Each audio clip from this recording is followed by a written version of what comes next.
Арти, вече някакво дни сме тук в Банско, харесва ли ти? Да. Хубав ли е турнир? Да.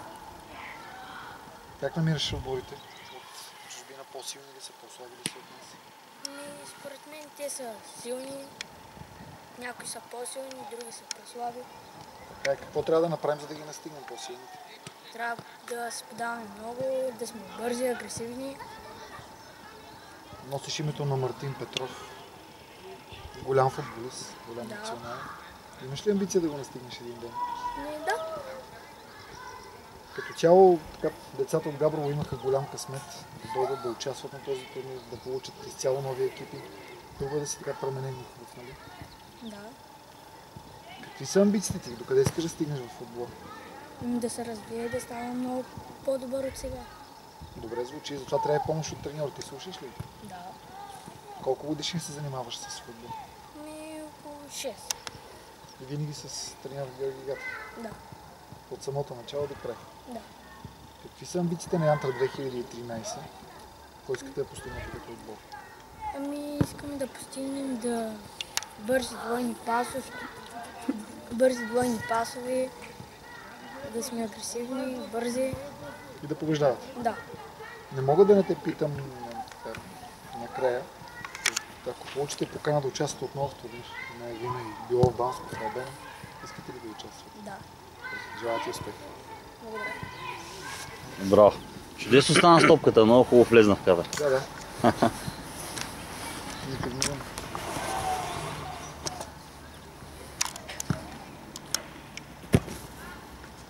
Аре, готов си. Господин Гатев, не мога да не ви поздравя и сте щастливи хора, участвате в много силен футболен турнир, мерите сили с много силни стойностни отбори, като мен. Хареса ли турнира? Благодаря за въпроса. Да, изключително много съм доволен за това, че съм тук. Турнирът е разкошен. Искам преди да започна да говоря каквото и да благодаря на организаторите, в лицето на господин Евгений Маринов, на целият колектив, който той е направил тук в Банско, защото видях една разкошна организация, един страхотен професионализъм, за който и аз се боря. И благодаря на всички. От персонала в хотела до последното лице участващо в турнира. Какво искате да се промени примерно във второто издание на турнира, като сте година? Имате ли препоръка? Може би повече отбори. Единствено, което смятам, че това е постижимо и господин Евгений Маринов ще го направи. Само това, нямам никакви други претенции, нямам забележки. Страхотно. Треньорът на Стяла каза, че ако не ги поканят организаторите на Тавина, сами ще дойдат на следващия турнир. Надявам се и преди при нас да се случи същото.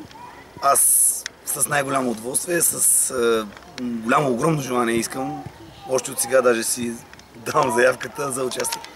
С най-голямо удоволствие, все сърце.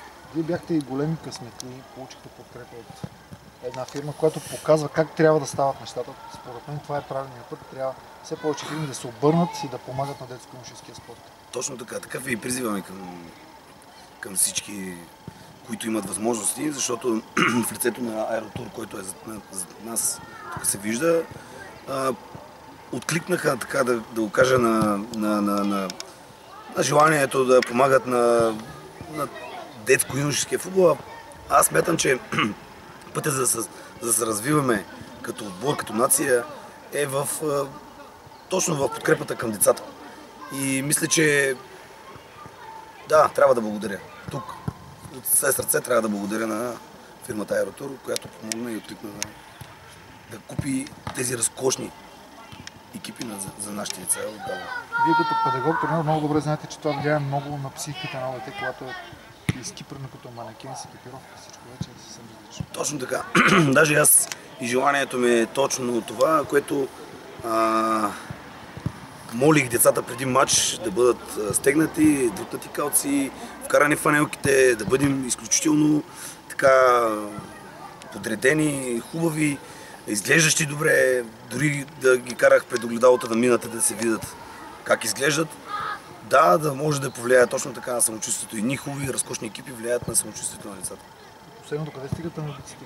Вашите като тренер? Какво искате да постигнете с Янтра Знаете ли, Янтра 2013 е една мечта, която се опитвам да си осъществя. Карам ден за ден, но амбициите са ми огромни, наистина големи. И искам да се развивам като треньор и като школа. В Габрово е малък град, за съжаление, в момента. 5 школи сме. Така не можем да се обединим и да работим заедно в една насока, но смятам, че и това ще стане. А аз като треньор, да, наистина искам да се развивам и искам да работя, защото съм минал и през мъжкия футбол. Смятам, че на мен е попрището ми и изобщо силата ми е в детския футбол. Там е огромното ми желание. За напред да се развивам само с детско-юношески футбол. Благодаря. Благодаря за интерес.